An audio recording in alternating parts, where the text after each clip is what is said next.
of my talk today is It's Not Magic, and I'm going to talk about elevating auth security with PKCE best practices. Now, the open standards that we currently use for resource access with OAuth 2 and login with OpenID Connect have been around for over a decade. While OAuth 2 and OIDC are great for app security, they were written over 10 years ago. App architectures are way more dynamic now. Technology has changed, and attackers have had plenty of time to learn how to exploit implementation weaknesses and anti-patterns. So in January of 2025, the IETF published new best practices for OAuth and OIDC security.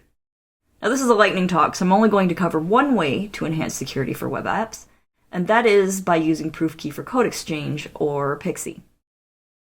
PKCE is an added layer of security over the authorization code flow. This flow works like this. Let's say you have your Node app living on your server, and then you have an authorization server. Now, this is really just a fancy word for a set of endpoints for issuing tokens. The authorization server might be hosted locally on your own infrastructure or in the cloud. Now, when a user comes to your site in the browser, they're going to receive a prompt to log in. And on the client side, you're going to create a high-entropy random string. This is called our code verifier. Now, we also have a hashing function called the code challenge method. Hashing is irreversible, so once a string is hashed, it can't be unhashed. There's no way to get back to the original input. Using this function, we hash the code verifier to compute a hashed output string, which we're going to call the code challenge. We then take the authorization request and the code challenge, and optionally the code challenge method, and we send this to the authorization server's authorization endpoint. The authorization server authenticates the end user, and then it generates a code which is sent to the browser in a URL query string. Now, in the normal authorization code flow without PKCE, there is no code verifier, and at this point the app would exchange the code for tokens that identify the user or grant access to resources.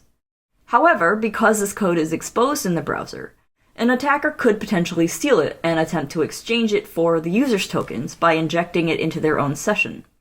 This is called authorization code injection. PKCE prevents code injection by binding the authorization request to the token request. So once the app has the code verifier, and the token request are sent to the authorization server's token endpoint. The authorization server confirms that the code is the same code it sent in response to the app's authorization request. This was the one that was delivered to the app in the query string. Now, the authorization server also has the code verifier, which is the random string that was generated by the client at the beginning of this process. Remember, we sent the code challenge, which is the hash code verifier, and the code challenge method from the app to the authorization server when we issued the authorization request. This now means that the authorization server has everything it needs to hash the code verifier with the code challenge method itself. It does so, and then it compares its freshly computed code challenge to the code challenge that the app sent earlier, and if the challenges match, then tokens are issued and delivered to the app where they are validated. Now, the ID token can be used to identify the user, the access token can grant access to resources, and the refresh token can renew the user's session when it expires. Because PKCE explicitly connects client requests with responses from the authorization server, malicious requests that come from elsewhere become invalidated. This prevents cross-site request forgery or CSRF attacks.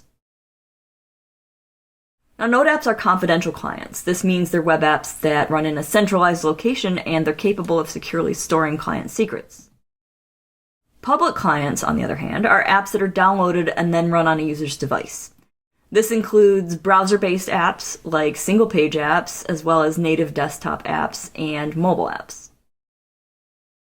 So under the current best practice that was released in January, PKCE must be used by public clients when performing auth in the front end. For confidential clients, PKCE is recommended for added security. But in the upcoming OAuth 2.1 spec, all clients will be required to use PKCE with authorization code flow in order to be standards compliant. You can check out these resources to learn more about PKCE and about the current best practices. and my name is Maida. I'm the Senior Director of Developer Relations at FusionAuth, which provides developer-first downloadable auth and auth APIs that you can run locally on your own infrastructure or in the cloud. You can chat with me on social here if you have any questions at all, and I appreciate your time today, so thank you very much.